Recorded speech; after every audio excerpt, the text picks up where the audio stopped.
Winter to return as the MJO pulses. I'm Mark Sponsler, and welcome to the Stormsurf Video Surf Forecast for the week starting Sunday, March 17th.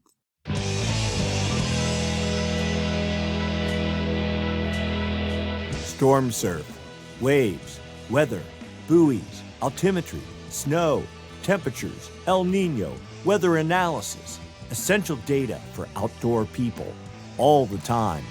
No hype. Be sure and like and subscribe. Give us a thumbs up. Subscribe just by clicking the Stormsurf icon down in the lower right-hand corner of your screen.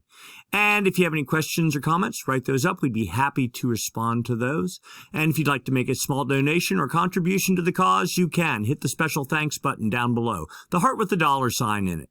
We appreciate your donations. And I'd like to thank the folks that donated last week. Evolution Moto, Our Predicament, twice, and Tim Caston. These are all three longtime contributors to our cause, and we do appreciate it. And then some new contributors, Osprey Flies and Devin Carlos. Thank you so much.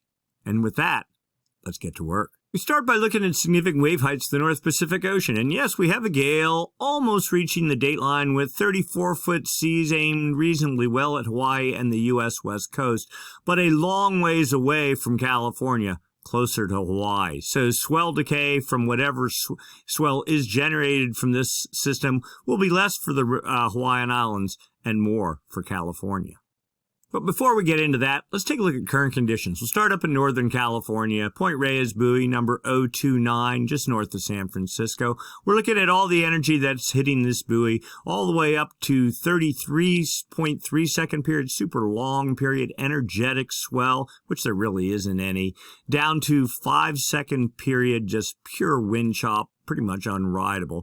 We see a nice little pulse here at about 14.3 seconds. That's feet, 2.6 feet, but on the shoulder here, there's another 1 foot at 16, 1.3 at 15. You see it. The total swell, where one would estimate, is a mixture of the heights of all this put together, and then with some wind swell out on the side there. And using the math and doing that, primary swell, 4.3 feet at 13.4 seconds. So you see right about there from 279 degrees. And that theoretically would make surf heights in about 5.8 foot range. I think it was head high or so today in California. And then some maybe secondary wind swell in there, 2.3 feet at 10.2 seconds from 271 degrees. And that's about thigh high and probably serves only as sort of a wind bump mixed in with the ground swell. Let's go look down south. We'll go down near San Diego. The Point Loma South buoy 191. Same deal here. Actually the same profile with a little bit more period. This is swell from the same source. We'll get into what that source is in a minute. Now, we'll just say it was a gale off of Hawaii. A larger swell hit the Hawaiian Islands. Small energy is trickling into California now. You see the profile here. Primary swell, 2.5 feet at 14.7 seconds from 238 degrees. There is some southern hemi swell in the water as well. I mean, it's really small. I mean, we're not even going to really speak of it, but it's there. That theoretically would make surf at 3.7 feet. We'll say chest high. And this buoy is inside of the Channel Islands, so there's no factor that you have to account for to chop out energy from that. And then some wind swell, 1.2 feet at 11.7 seconds from the same direction. Then we go over to Hawaii, the North Shore, Waimea Bay, buoy number 106. We have a nice little bump of new incoming energy arriving from a gale previously off the Kuril Islands. Peak period, somewhere around the 18.2 second range. There's even some minimal swell out beyond that as well. Putting this all together, 3.4 feet at 17.6 seconds from 307 degrees. That would put surf in the 6 foot range Hawaiian, maybe 2 or 3 feet overhead, and that's about what it seems like it is. And then some wind swell, 3 feet at 9.9 seconds. It's really leftover energy from a previous gale north of the islands, and that surf would be about waist high to chest high, something like that. And then looking down at the South Shore, the Lanai buoy is down. So we use Barber's Point buoy number 238. This is South Shore, Hawaii. New incoming pulse of energy with somewhere in the 17-second range. What do we see here? 2.8 feet at 17.4 seconds from, this says 312 degrees. Oh, I lied. This is the swell wrapping around from the north again, and it's probably nowhere near this big on the South Shore. And then there is some other energy pulling in there, 1.7 feet at 13.7 seconds from 232 degrees, and that's suspect in the thigh-high range. All right, so let's go back in time, see where the swells are coming from. We're going back to Monday, the 11th of March. A gale developed west of the dateline here, built with seas 38.8 feet. These are the highest seas over this entire domain. That is this image here. And we'll see, did it get any higher? Nope, 37 feet. 38 feet, pushing off to the east. Then it started falling southeast as we got into Wednesday, the 31st of March, with 30-foot seas fading. This swell has already passed the Hawaiian Islands. It also hit California and is fading as of Sunday. And while that was going on, another gale developed off North Japan, the South Kuril Islands right here, on Wednesday, the 13th of March, with seas building to 38 feet. Yep, 38 feet on Wednesday night, then pushing off to the northeast and fading. This is the swell that is starting to hit the north shore of Oahu now, okay? And then even after that, let's just go right on through to where we are. And yet another gale developed off of Japan on Saturday. That would be yesterday, building into this morning with 37-foot seas. Did it get any higher than that? Nope, 37 feet. And then as of right now, approaching the dateline. So, one swell fading in California from the system over the dateline. Another swell off the Kuril Island hitting Hawaii. Another gale developing, pushing swell towards the Hawaiian Islands and the U.S. West Coast. And there is much more behind that. And then, not to be outdone, there was a gale down in the southern hemi on Sunday a week ago, developed under New Zealand with 35-foot seas. Yep, that was about it. Kind of falling southeast, but had fetch aimed to the northeast. Swell from this system is to be hitting. This is why I was looking at the buoy, getting a little bit excited there, because there is supposed to be swell hitting the south shore of Oahu right now from this system, and then eventually making its way into California about midweek. Now let's just keep on going. We're into Tuesday and Wednesday, the 13th of March. We're going to roll this out. That was this week, and there really was nothing else that followed that. Here we are, current time, nothing going on. All right, let's go take a look into the future. We'll start by looking at jet stream level winds. These winds are up at 30,000 feet, help support the formation of gales when those gales form, help direct their track. We're looking for a trough, a dip in the jet, just like right there.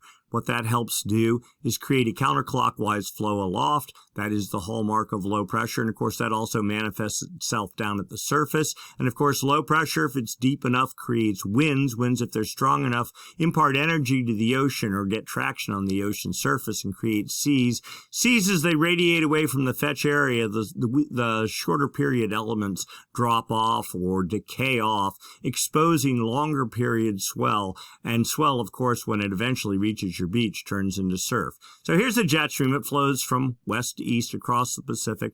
For the most part, pretty consolidated from Japan the whole way to a point north of Hawaii, then splitting. And when you get this split, you get high pressure in between. And that accounts for the relatively light winds and calm conditions for California for a change. In fact, you can almost see the outline right here of that high pressure system trying to work its way into the Great Basin, they call it, this area up here. And that generally tends to set up either very light winds for California or offshore winds. I think we're through the worst of the offshore wind now, and it's just we're setting up for a light wind regime. But that also, high pressure also means no rain and no weather, at least for the moment. but that is to change. All right, let's put this into motion. We get into Monday. The jet continues fairly consolidated, sort of trying to split. We got a trough there. We got a trough there. Then we have our big split holding over California as we get into Monday. And then Tuesday, look at this. Winds really start building to 180 knots, pushing off Japan, dead flat, fully consolidated. That very much smells like the active phase of the MJO, and those of you that follow this channel understand what the MJO is. And if you're new to the channel, we'll get into that in a minute. Anyway, as we get into Wednesday, look at this. Winds start building to 190, almost a little pocket there of 200 knots, with the split point making it over the date line just barely. You can see big high pressure still locking down the East Pacific. All the action is in the West Pacific. New trough starts digging out pretty solid as we get into Thursday, the 21st of March, with winds 200 knots. That is strong winds indeed. Pushing off towards the date line, the trough continues as we get into Friday and Saturday. The split point moving east a little bit, and then we continue on.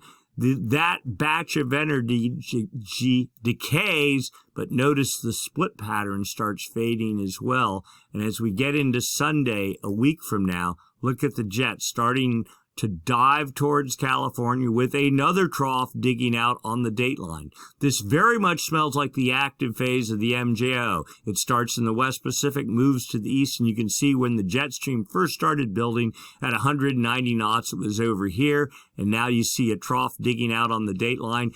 And the split pattern fading here. It smells like the MJO is trying to make its trek across the Pacific. That is a good thing, but probably also a signal of the last hurrah for winter for the Pacific.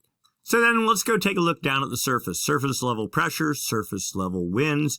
We have a gale. We know that. We saw the seas, what were they, 34 feet on the date line, being driven by a gale here with 40-knot winds out of the northwest, targeting Hawaii and the U.S. West Coast. Another gale building off Japan. So we get into Monday. The first gale makes it to about the date line, starts fading out. Next gale starts building Monday, taking over with 40-knot winds. Oops, a little pocket there of 45-knot winds, targeting Hawaii well. Continuing on Tuesday, then fading as we get into Wednesday. Here comes yet another system pushing off Japan on Wednesday.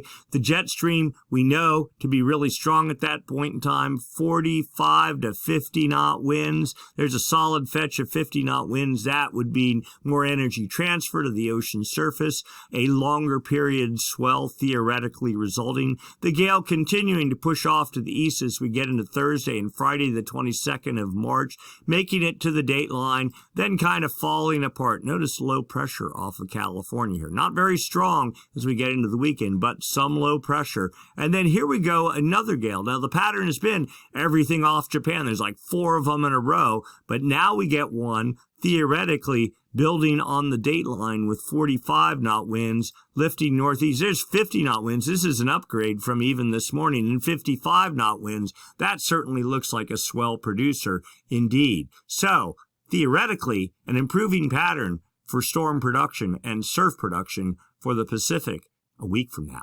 So let's go take a look at the effect of those winds on the ocean surface. There's our gale with 34.2 foot seas approaching the date line. It's going to peter out. The jet split east of there, so of course nothing's going to make it. Next gale queues up with 29 foot seas to 30 feet, just barely pushing off Hawaii on off of the Krill Islands on Wednesday and then fading out. Here comes our stronger system on Thursday, the 21st of March, with 39 foot seas, making it to over the date line just barely, and then it too fading out. And yet another system, now this one developing on the date line with 26 foot seas on Sunday, a week from now, building to 27 feet. We'll see. Never believe a model a week out, though. Theoretically, the models are getting more accurate as memory becomes cheaper, CPU becomes cheaper. They can use smaller grids to fuel the models, and that supposedly builds some accuracy.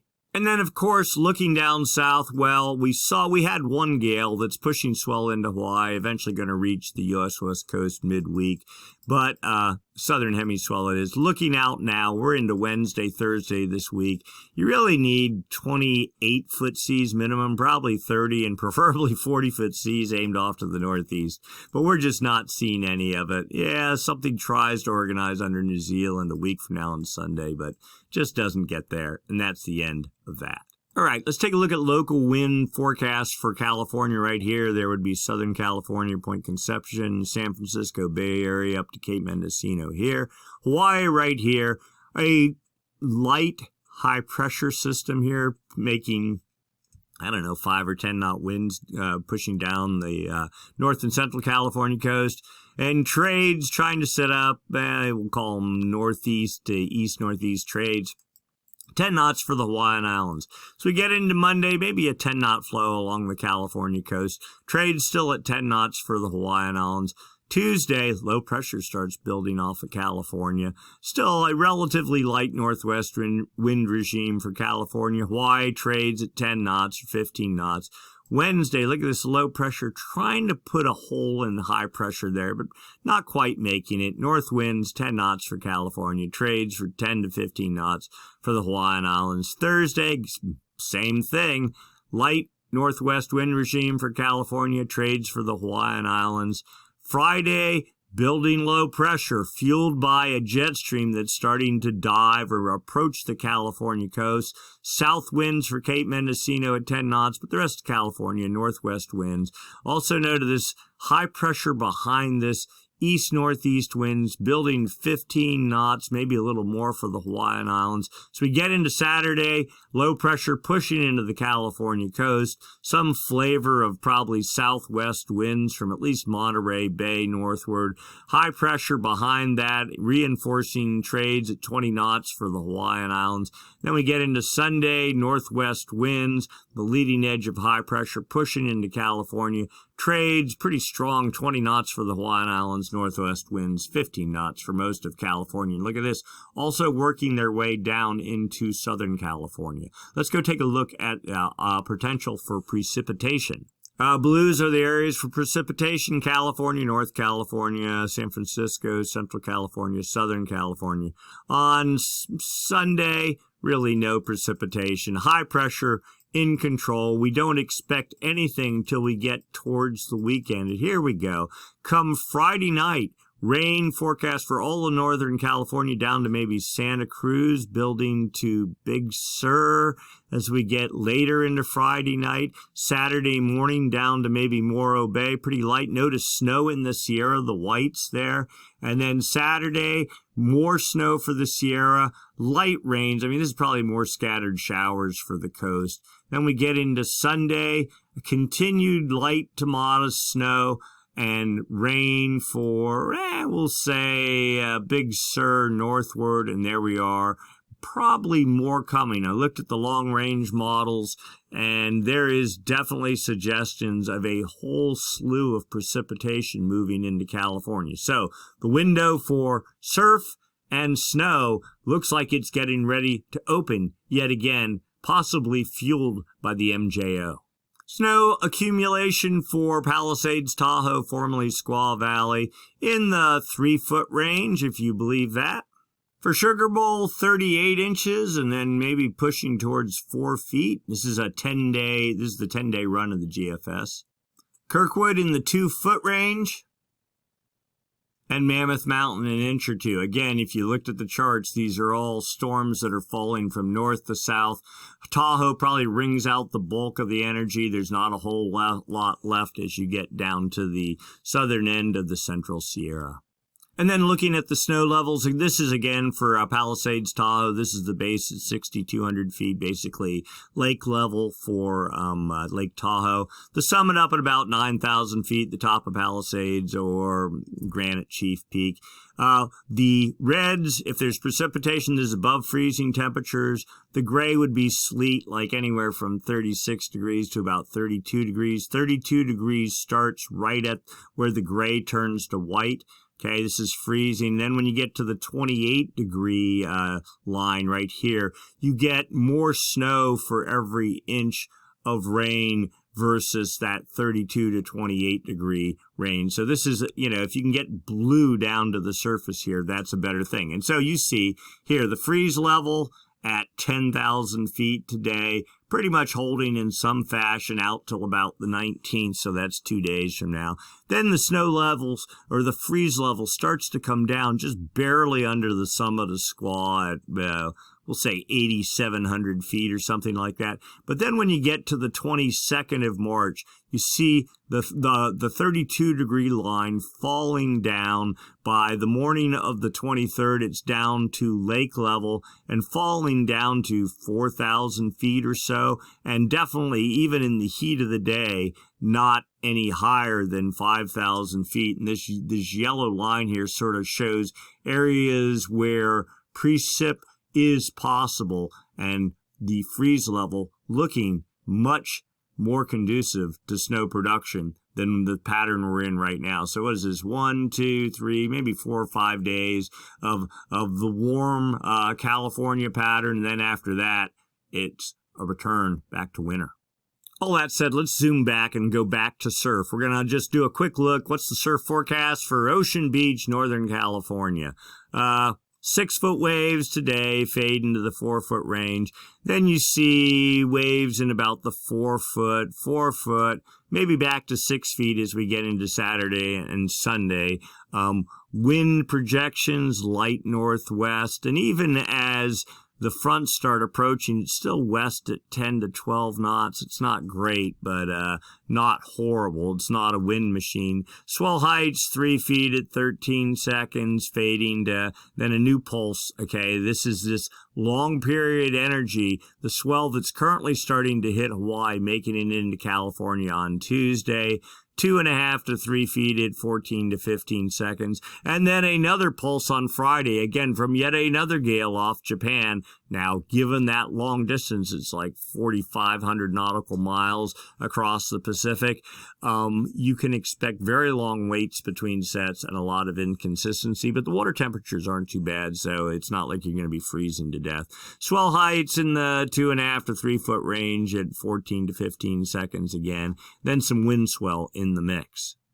We go down to San Diego. We see surf heights in the 2.5 foot range dropping off, then trying to get back to the 2 foot range. Pretty much the same pattern, just filtered and smaller. Then maybe a little bit more 2 foot energy going on into the weekend. Also notice though, look at this, the west winds at 20 knots, even stronger than up in Northern California. Swell heights, 1.5 feet at 14 to 15 seconds. Again, Hawaii, the long distance swell, then 1 foot at 17 seconds. A little bit of that will sneak through the islands. Then another 1.5 feet at 16 seconds. But buried in here somewhere, there is some southern hemi swell that'll be hitting somewhere Wednesday, Thursday, Friday sort of thing. And probably go the whole way through the weekend. In fact, you can see that right here, the swell direction, doesn't pick it up till here, 1.2 feet at 15 seconds on Friday, but it actually starts hitting before that. Oh, you can see a little tiny sliver at 1.2 feet at 16 seconds on Wednesday evening. You get the general idea. Continuing in the 1.1 feet at 14, 15 seconds through the weekend, out of 211 degrees, New Zealand swell for sure. And then the North Shore of Oahu, well, they're closer to the center of the storms by 1,800 nautical miles or so. So, of course, the surf will be bigger. So, current swell building, 5 foot surf sort of thing, maybe 6 foot this evening. And then another pulse comes in on Wednesday with 9 foot surf. And then another pulse in on Saturday with 7 foot surf. See trades all here in the 15 to maybe 20 knot range.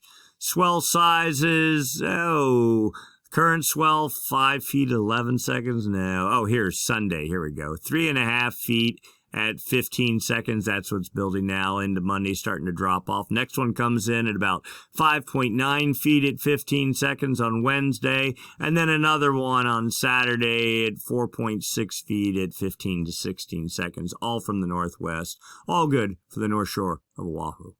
All right, let's go take a look long term. What's going on with the MJO, the Madden-Julian Oscillation, and the El Nino Southern Oscillation? These two weather oscillations are the major influencers. I'm sort of ignoring the PDO. We're going to do probably a whole video on that, or at least dedicate a good section of some video to the PDO discussion a bit later. But for now, the MJO, the Madden-Julian Oscillation, and the El Nino Southern Oscillation, what's their status? What effect is it going to have on the Pacific Ocean? We'll start with the MJO, the Madden-Julian Oscillation. There are two phases, the active phase and the inactive phase. The active phase is on one side of the planet, the inactive phase on the other side of the planet. They rotate opposite each other from west to east around the planet on the equator.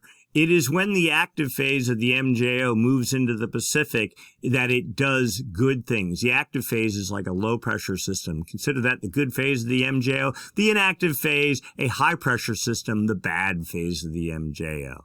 The active phase of the MJO, when it starts to move from west to east on the equator into the West Pacific, because it's a low-pressure system, it starts tapping warm, moist air that's down at the ocean surface, lifting it aloft. That air has energy, heat associated with it. That gets fed into the jet stream. That energizes the jet stream, just like you saw in the charts about 3 or 4 days from now when the jet stream starts building with winds up to 100, 180, 190 knots.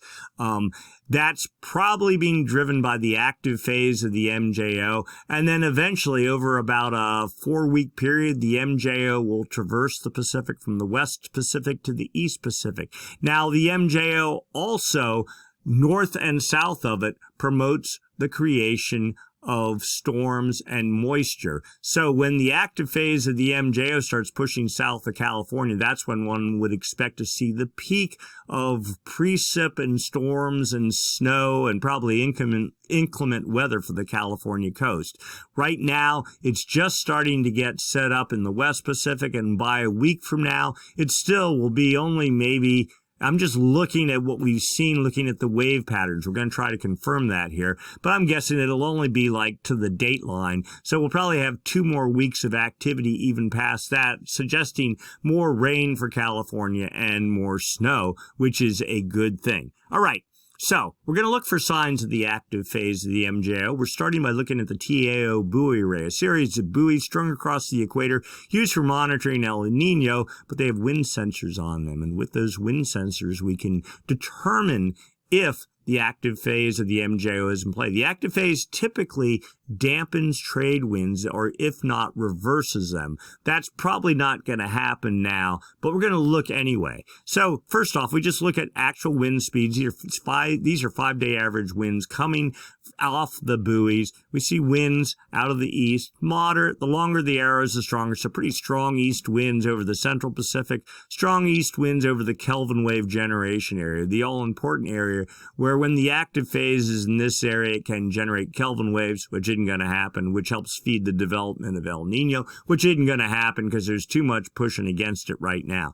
But it's the anomalies that really matter, the differences from normal for this time of year. So we see trades, they're not blowing that hard. In fact, I got a buddy that's out sailing across the Pacific right now, and he gave me some real-time reports off his boat this morning, and he was, somewhere, I'll say roughly south of California on the equator, and he said winds were very light there. This says trades maybe just a little bit stronger out of the east, but probably not. Central Pacific, pretty much normal for this time of year. And then you get into the Kelvin wave generation area, and trade's just a little bit stronger out of the east. So no real sign of the inactive phase of the MJO, which would be, if anything, amplifying trade winds, but no solid signs of the active phase either, which would be dampening trade winds. But remember, this is a 5-day mean, so it's not telling us what's happening right now. It's kind of back about 3 days ago. It's the average over 5 days. So this is about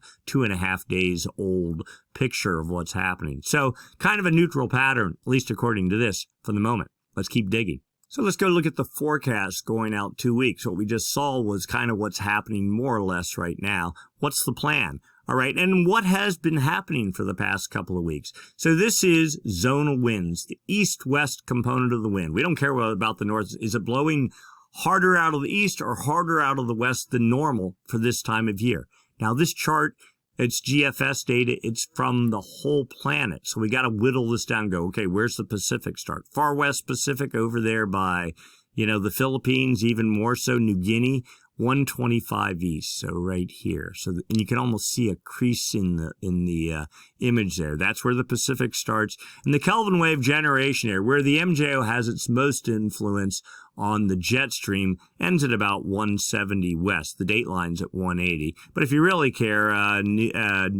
Ecuador is right along that little line right there. So that's the whole Pacific from here to here. Now, the reds and yellows are westerly anomalies, so that would have been the active phase of the MJO back at the end of February. Here we are, blues, strong easterly anomalies. This is the inactive phase of the MJO, and today, well, that is fading in the Kelvin wave generation area, while a new active phase of the MJO is forecast building here in the West Pacific. No wonder the jet stream is forecast to roar for a bit. It's going to be fueled by this little batch here of westerly anomalies. And you get the sense that westerly anomalies are supposed to continue across the Pacific pretty much for the next 2 weeks. Yeah, it's sort of a mixed pattern of active phase, but with some other junk going on. But this GFS model, I don't know how accurate it is, or it's zoomed in so close it's hard to really see the trees from the forest. Let's keep going. All right, here's outgoing long wave radiation, OLR. What's that mean? Just a fancy word for cloud cover. Okay, if the MJO is a low pressure system and it takes warm moist air and lifts it aloft, well, eventually that warm moist air is going to hit colder air up in the atmosphere at the jet stream level and condense out in the form of clouds. So this model attempts to show you where the blues, cloudier than normal skies are, where the reds are dry, like high pressure would have no clouds. So this would be high pressure. This would be the inactive phase of the MJO. This would be the active phase. And let's get ourselves oriented here. South America, Central America, Hawaii, New Guinea right there. EQ, the equator right there, dateline right there, the all-important Kelvin wave generation area right here. So this looks like the active phase of the MJO is already building over the Kelvin wave generation area and is going to continue for 5 days, 10 days, then fading 2 weeks from now as the inactive phase of the MJO builds in the Indian Ocean, starts moving its way over the maritime continent. Now this is a statistic model, okay, different from the dynamic model, the GEFS. The GFS model we saw before, this is an ensemble version of it, multiple runs of it, all compared and contrasted, trying to whittle out what is the average of all those different runs put together. This suggests active phase now, continuing 5 days from now, continuing 10 days from now, continuing 15 days from now. So let's see if we can, there you go. There's your statistic model. There's your dynamic model. They're both saying the active phase still holding. The reality, it's going to be sliding south of California at some point. We'll take a look at that in a minute. But for right now, it looks like a good foundational situation is set up to support the jet stream, storm development, and snow production. No surprise. We saw it in the previous models, but now we know why, and we can confirm it because it appears that the active phase of the MJO is fueling storm development in the Pacific. Let's keep going. So now we dig even deeper. Phase diagrams from those previous two models, statistic model here, dynamic model here. How do you read this stuff? Well, the MJO, like we described before, moves from west to east, from the Indian Ocean over the maritime continent, that'd be like Bali, to the West Pacific, to the East Pacific, under the United States, across the Atlantic, over Africa, back to the Indian Ocean. So you can see this was, when was this? This was February. The model, this is showing past history where the active phase of the MJO was. This is only the active phase. And then as we get into March, March is red here. So here's where the active phase is, the heavy dot right here. And the important thing about this is, the further that dot is away from the circle, the stronger it is. So this is suggesting a pretty strong active phase of the MJO right at this minute. 1, 2, 3 days from being right smack in the middle of the West Pacific, and then continuing on for the next 10 days somewhere in the Pacific, eventually making its way to the East Pacific per the statistic model, then crashing somewhere over Africa, North Africa, 2 weeks from now. The dynamic model here, let's see if we can get that down a little bit. There you can see, suggests the active phase doing pretty much the same thing, maybe racing off a little bit quicker, and then very weak over the Indian Ocean 2 weeks from now. All right, so let's go look at another model. This is a CFS model. This goes out a month, okay? And it also shows you what's been going on in the past. The date line runs right up the middle here, far West Pacific, the Kelvin wave generation area, 125 east. This is what really matters. Now, this chart shows you MJO, black. Active phase is the solid contour. Dotted contour is the inactive phase. The reds, westerly anomalies. The blues, easterly anomalies. So you can see back in December, active phase of the MJO. Massive westerly anomalies. Then we got in January, inactive phase. Our last little pulse of the active phase here was in January and the early part of February with westerly anomalies. We're right now wrapping up a current inactive phase of the MJO as of a day or so ago with easterly anomalies. Here's our current active phase of the MJO making its way across the Kelvin wave generation area for the next 1 to, we'll say, 2 weeks.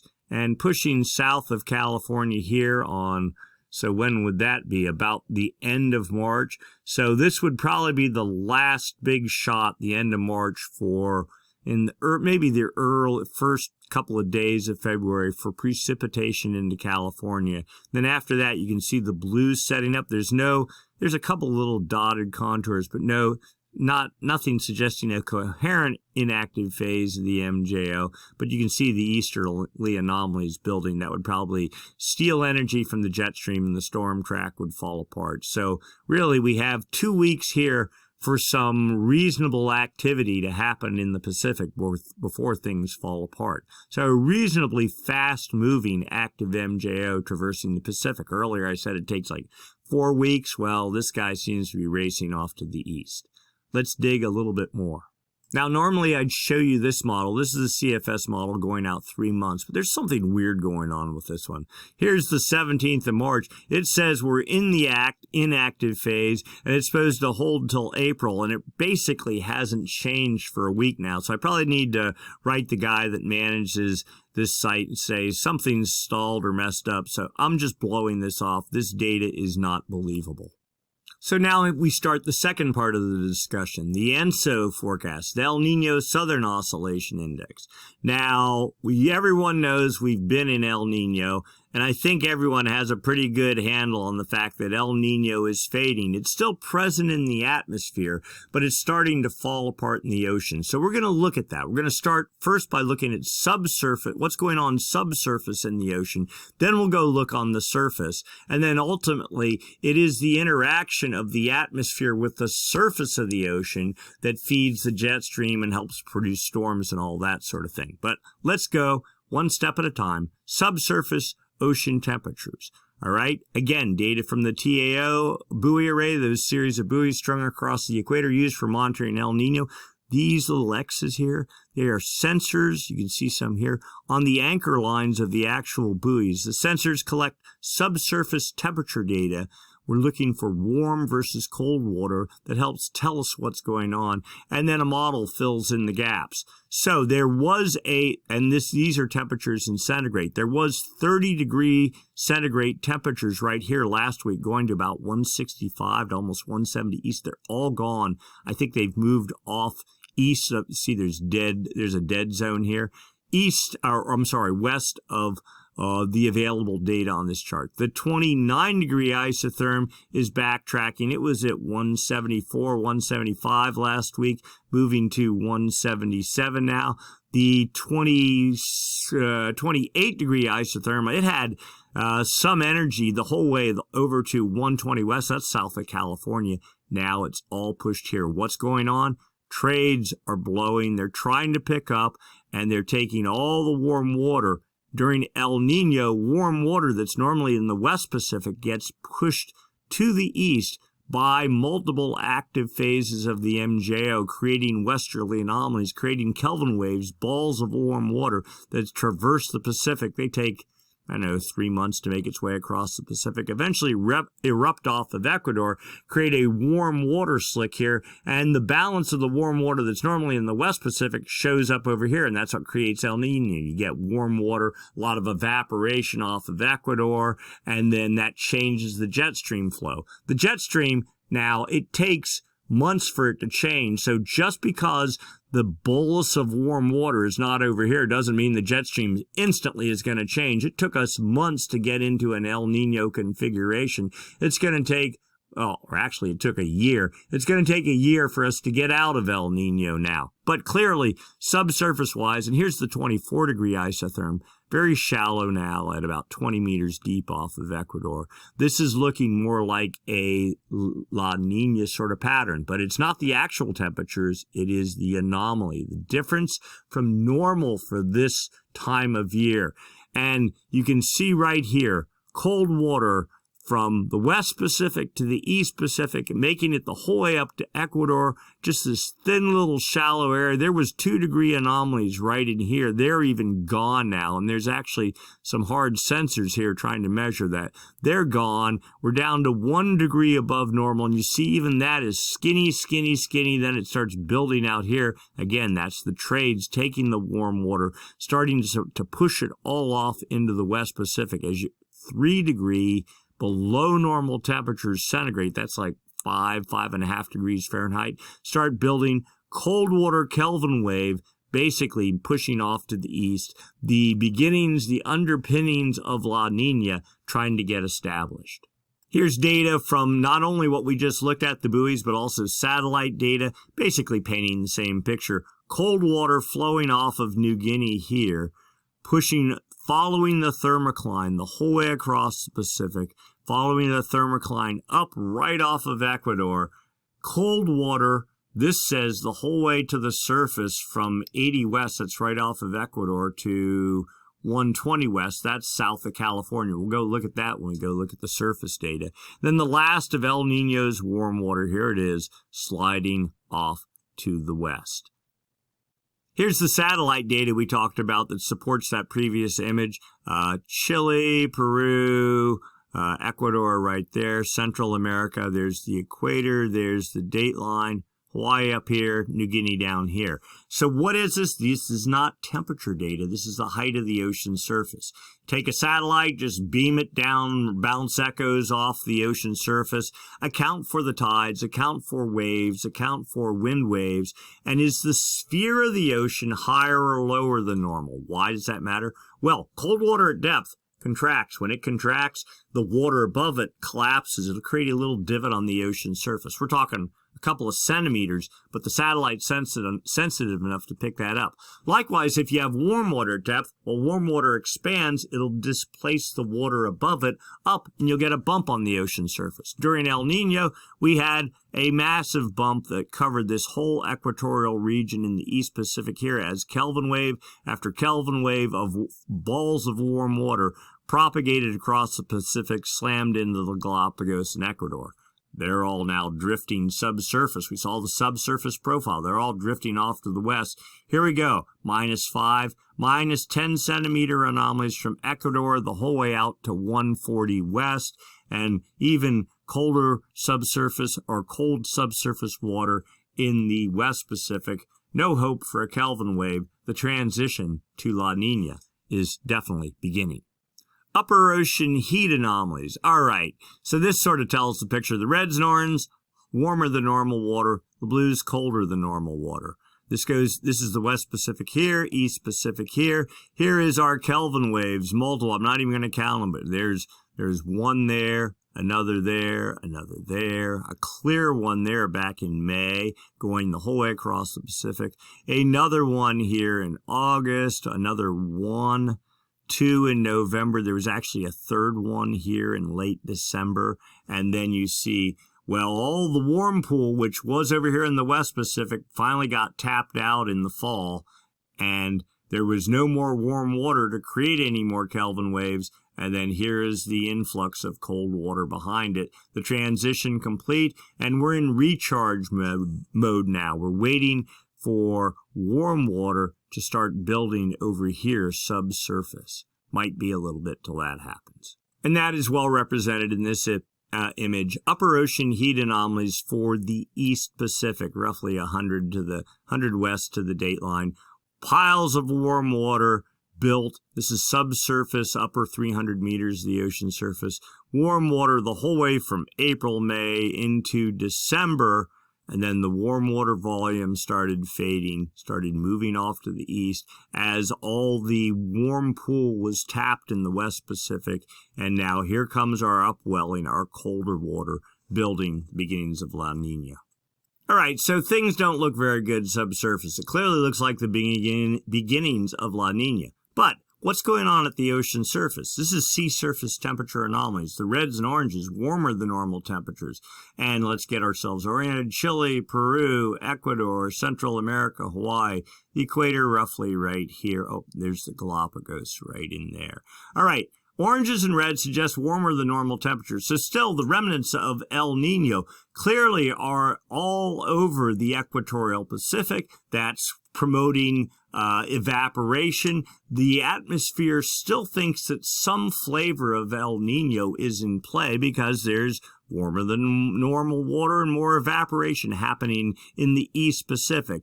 But the temperatures, the extent of the warm temperatures are decreasing, and the absolute value or the density of the temperatures are decreasing too. And you see here 1, 2, 3 pockets, cooler water, cooler than normal water building off of Peru and Ecuador. Another little pocket here off the Galapagos, and another one south of California.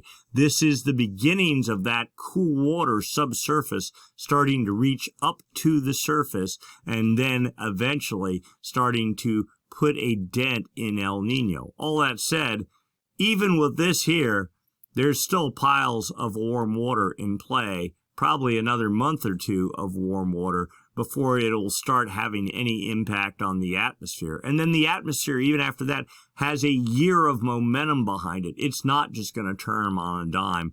Our expectation is that the remnants of El Nino will exist into the atmosphere even well into the latter part of fall of this year. So not to be too discouraged, at least right away. And then this image right here, 7-day sea surface temperature trend. We see waters, the blues, cooling waters off of Peru, Ecuador, and that area. Another little, there's the Galapagos there, another little pocket. But you also see warming here. That is the last of the warm subsurface water getting squeezed up to the surface by cold water that's trying to upwell underneath it.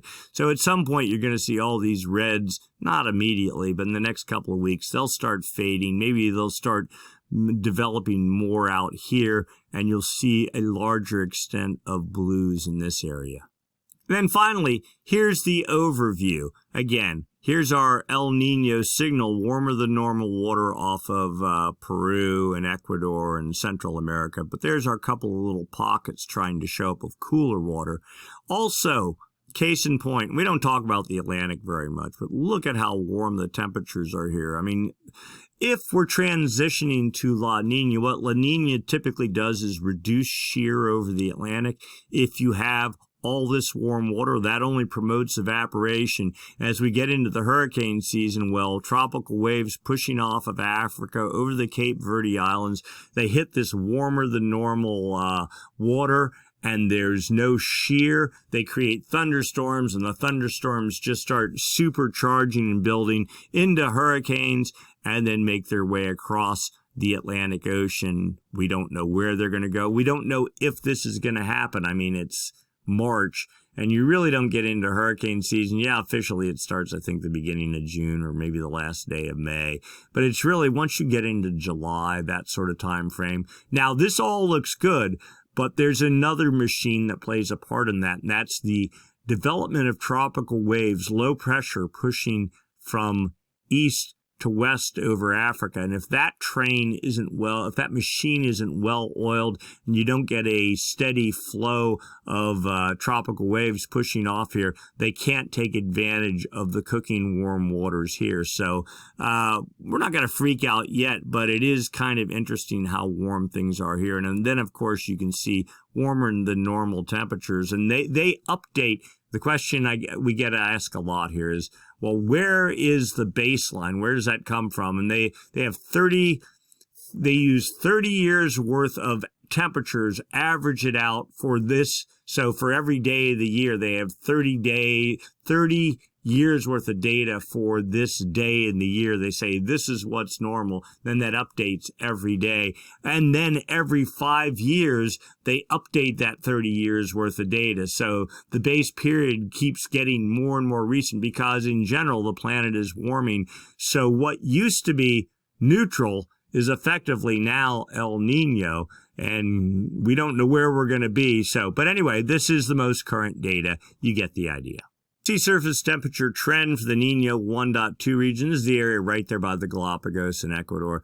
No big surprise. Temperatures fading down to 267 thousandths of a degree above normal, quarter of a degree above normal. And even this is a little bit low. I mean, the actual official values are maybe 0.2 of a degree higher. So let's say half a degree above normal. But the trend definitely heading downward. Now, the official El Nino region, the Nino 3.4 region, so this is the area right on the equator, 5 degrees north and south of the equator, from south of California out to about the date line. You can see this steady downward trend here. Peak temperatures in December were up about 2 degrees above normal. That was for a 1-month period. And you see now we're steadily going down. We're still 846 thousandths of a degree above normal. Let's say even a degree above normal because this is low, maybe a little bit more than a degree. So in this region, from half a degree above normal to 1 degree is weak El Nino. From 1 degree to 1.5 degrees is moderate El Nino. We're probably still in the moderate El Nino category just based on sea surface temperatures alone, not even considering atmospheric momentum or any of that. And then later this year or earlier this year or late last year, the 1.5 to 2 degree range is strong El Nino. That's where we were. We reached right to the peak of the top here for 1 month or something, or maybe it was even just a week or two. But, you know, we're definitely on the downward swing, but still have a good ways to go. And just for fun, sea surface temperature anomalies for the past year, West Pacific here, East Pacific here. You can see as Kelvin waves made their way across the Pacific back in March of last year, you started getting warming off of Ecuador, continued erupting, getting caught by trades, dragged off to the east, peaking here with, let's see how many shades, 1, 2, 3, 4, continuous coverage, 1, 2, 3, 4. So that's 1.5 to 2 degrees somewhere. Well, this whole area from November into about middle of February, something like that. Now we're down to 1, 2, 3 degrees, or 3 shades, so 1 to 1.5 degrees, and you can see it even starting fading. The official El Nino monitor region from 120 west out to 170 west, so right in here. So El Nino definitely fading, but certainly not gone from the ocean, and the atmosphere will lag 3, 4, 5 months behind that. Plus momentum, certainly not gone from the atmosphere. So what does the atmosphere think is going on? We're looking at the Southern Oscillation Index. Difference in pressure between Darwin, Australia right here, and Tahiti. It's index data, but effectively when the pressure is lower in Darwin, that would be a sign of El Nino, or at least the active phase of the MJO. When pressure is higher over Darwin than in Tahiti. Darwin in the Pacific, in Tahiti. Tahiti is in the Pacific, Darwin's in the Indian Ocean. So when pressure is lower over Tahiti, that would be a sign of the inactive phase of the MJO or possibly El Nino. When pressure is higher over Tahiti, that would be the inactive phase of the MJO or La Nina. Anyway, today's value, minus 3.83, basically neutral. Looking back here, we have been neutral for pretty much this entire month, suggesting no real contributions to El Nino. The 30-day average, plus 1.38, pretty much dead neutral again. You can see we were down at minus 19 at one point. If we were in a strong El Nino, this should have been down at minus 25 for multiple weeks in a row. We never got there. The 90-day average, minus 4.65, and it is 1 point higher than it was a month ago. Again, this guy should have been down at minus 15 or 20 or something like that. Never got there. There was some suspicion that there was higher than normal pressure, probably driven by the PDO over Tahiti and really over the South Pacific. So this one, the readings weren't good on this. In fact, let's go look at a graph. Here's the 30-day moving average graphed out during La Nina in 2022. The readings were up at plus 20, plus 15. You get the idea. Then we fell. The falling line is the active phase of the MJO, making lower pressure in the Pacific. We got there, but then it just didn't really hold. Again, we were talking about, well, the PDO, because it's been in the cold phase for 30 years now, or whatever it's been, 25 plus years, sort of taking the sails out of this El Nino. You can see it in these readings here, setting up or colder water temperatures in general, or set up high pressure over top of them. And you just get the sense that maybe that's what was going on here. This El Nino didn't manifest as strongly as we had hoped for. We saw the PDO was negative. Normally El Nino pokes a big hole in the PDO, but it didn't do it this time. We'll get into that in another video. But, when there isn't so much to talk about. For right now, though, 30-day SOI starting to trend upward, again, indicative of the fading of El Nino. Sea surface temperature forecast from the CFS version 2 model. Well, there was our peak. Temperatures 2 degrees above normal in the official El Nino monitoring region, the Nino 3.4 region. Falling, the solid contour is actual value, so temperatures at, what's that, at plus 1.3 degrees as of, I think it was maybe a week ago. Temperatures, now this model is grossly overhyping it. Every day, it keeps saying temperatures down to minus 2.2 degrees this fall, and then the actual temperatures come in and it keeps sliding off. But still, indicates a clear sign moving towards La Nina. The PDF corrected version, a little bit more moderate version of that same model, still says temperatures down to maybe 1.6 below normal as we get into fall, which definitely is La Nina. The consensus model of all possible El Nino models, made by every country across the planet, that's, I think, is supposed to update tomorrow on Monday or Tuesday, the 20th or so. Actually, today is the 17th, so a couple of days from now, maybe we'll see, early part of this week. And next week's video, we'll probably have a chance to look at that and see what other models say. Though I've been able to get a hold of some other models. They're all saying a transition to La Nina. The question is, how strong? Spring unpredictability barrier in control right now. Too early to tell with any certainty. As we get into May and June, we'll have a much better picture. The good news for right now, active phase of the MJO is in control, feeding the Jetstream. The Jetstream will feed the storm track. We have a whole series of small, we'll say rather westerly angled swells targeting Hawaii, and much more decayed energy working its way into California. One little southern hemi pulse, I think it's poised for midweek, Wednesday, something like that, for Southern California. Northern California probably won't see much of it because there'll be enough northwest swell to sort of bury it. And snow in the forecast, or at least rain will take it. We didn't look at the numbers, but effectively you look across California, all the numbers are anywhere from 90 to 100% of normal. Okay, so here's a little anecdotal story. I mowed the grass, okay? Normally, the first time I mow the grass, once you get into winter and the start of spring, it's just murder pushing the mower through the grass because, one, the grass is tall, and two, it's full of water. Well, I mowed the yard, and yeah, it was tall, but it wasn't that rich. It wasn't like just choking full of moisture. It was reasonably dry grass. And it's not, I'm not talking about dryness on like water on the grass. I'm talking in the fibers of the grass shafts itself. Wasn't that bad. That said, everything empirically suggests that we're at 90 to 100% of normal rainfall in California. Even my rain gauge says that.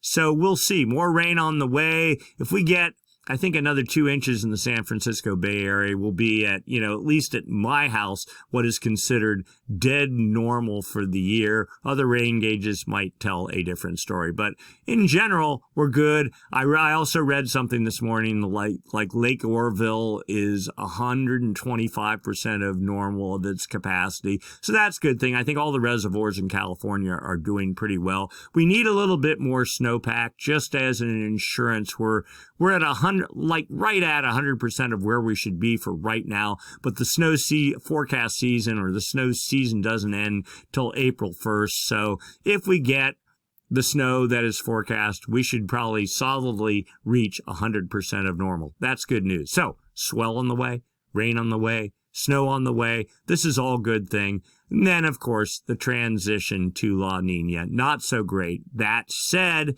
typically during the first year of La Nina, following a reasonably strong El Nino, you get good amounts of snow. Maybe not rain, but snow, those backdoor cold fronts pushing down the Sierra. So for California's water, I'm reasonably comfortable if we can eke out maybe one more year of near normal snowfall. We'll be pretty well set. We'll have 3 years of normal then, last year, this year, maybe next winter. And then probably after that, with La Nina coming in, we'll go into some sort of a drought. Again, the typical boom or bust cycle for the southwest U.S. The question is, how long will it be? Will it be a double dip La Nina? Will it be a triple dip? We can all talk about that. I don't know, but I'm sure each of you has an opinion. I'd like to hear about it. We'll put some play money on it, and we'll see who comes out the winner. All right, so that's it for this week. Hope you enjoyed the video. Give us a thumbs up. If you have questions, comments, write them up. If you'd like to make a contribution, you may use the special thanks button down below, the heart with the $sign in it. If you haven't subscribed, please subscribe. The Stormsurf logo down the lower right-hand corner of your screen. Click that. And other than that, we will do this again next week. Same time, same channel. Thanks for watching.